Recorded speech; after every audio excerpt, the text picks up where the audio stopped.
Hello everyone, welcome to today's session. Today we are going to see what are verbs. What are verbs? Verb indicates action or state of being or a condition of a subject in a sentence. Take for example, she is beautiful. So here she is subject is a verb and beautiful adjective. So here verb indicates the state of being of the verb. Sorry, state of being of the subject. A verb is a part of a sentence that tells us what the subject performs. Also, it tells what action is performed by the subject. Now, let's move on to see what are the three kinds of verbs. One is action verb, be verb, and modal verb. Let's see what is action verb.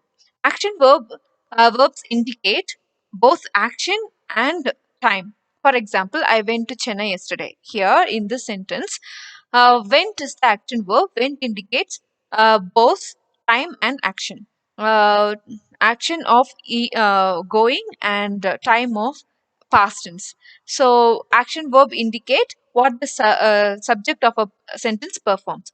Subject is nothing but the person whom the sentence is talked about. There are two kinds of action verb. They are regular and irregular. At the end of the regular verb, ed is added in past tense and past participle.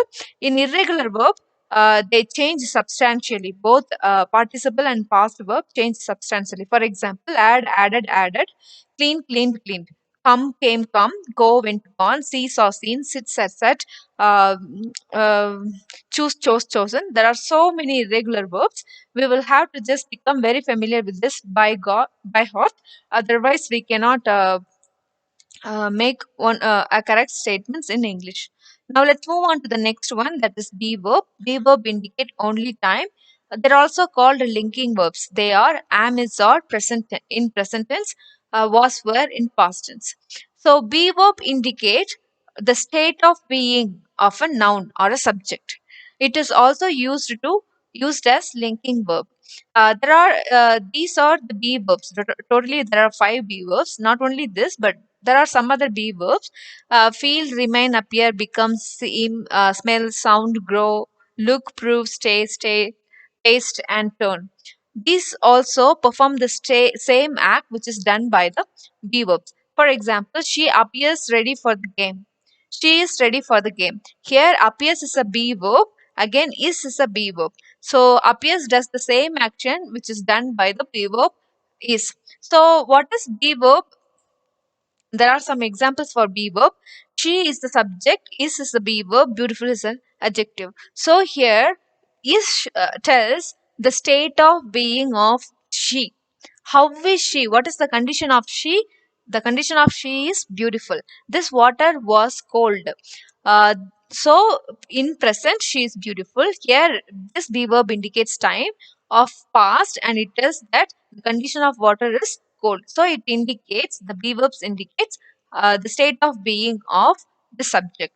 So be verbs are generally followed by noun, adjective, and adverb and preposition. Say for example, this is a subject, this is verb, and this is adjective. Here, this is subject, verb, adjective. Here, some of the examples are made for your understanding.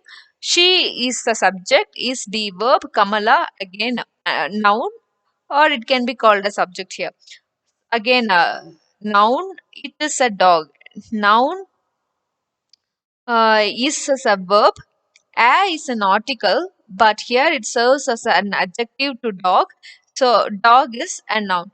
He is a doctor. So, these are the examples that this is how be verbs. After be verbs, we will use noun, adjective, adverb, and preposition to make a sentence.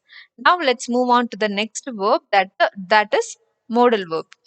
Modal verb indicate only action. Modal verbs indicate only action.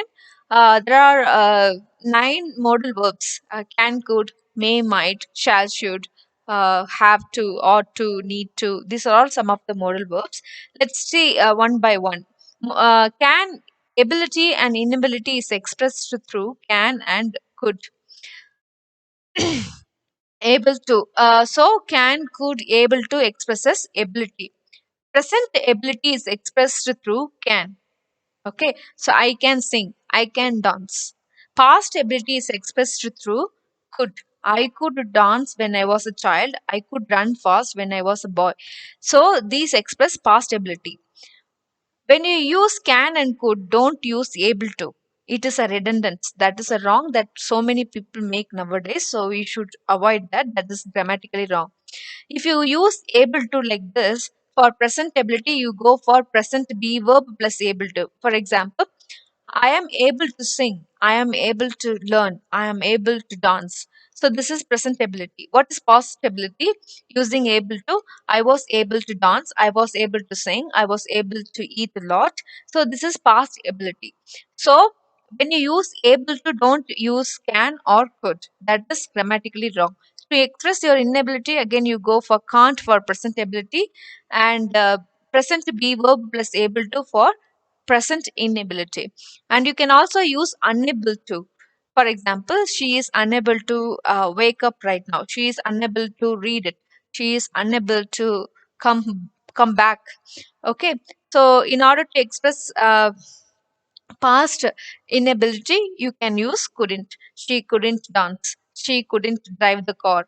She couldn't write the exam. So or she was not able to write the exam. In future, for future ability, you will have to use will plus able to. For if future inability, won't be able to.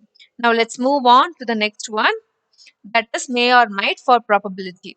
Okay, may expresses stronger probability, might expresses less probability.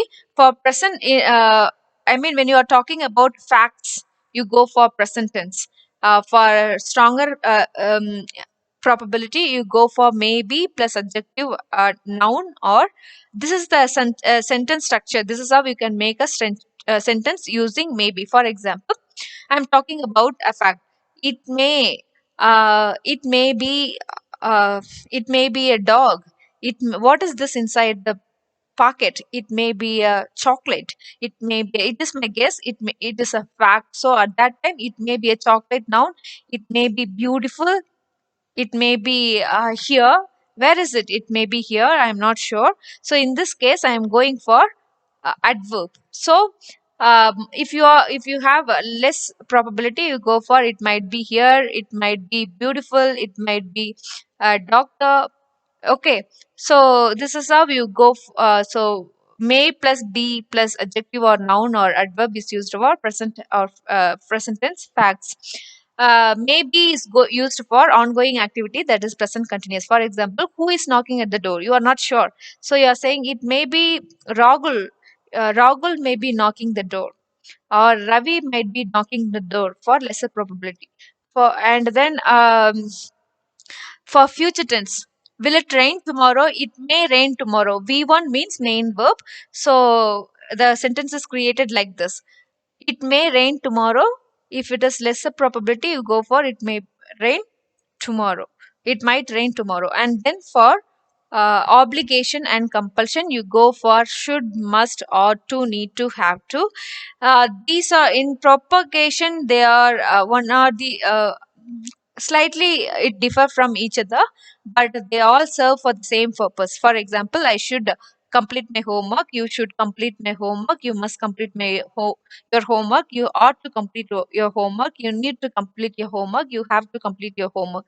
These all serve the same purpose. Sometimes should, must, ought to, these are all used to advise or to conclude in a logical way.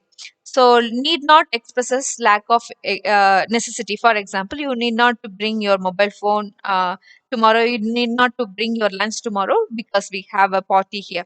Must not expresses prohibition. Need not and must not, they are totally different from each other. Uh, can so to express for permission we use can, and we can I do this? Can I go there? To express I mean, to ask permission, you can use can and shall. I hope that you have understood the class. If you have any doubt, please contact me or text me. I will definitely help you.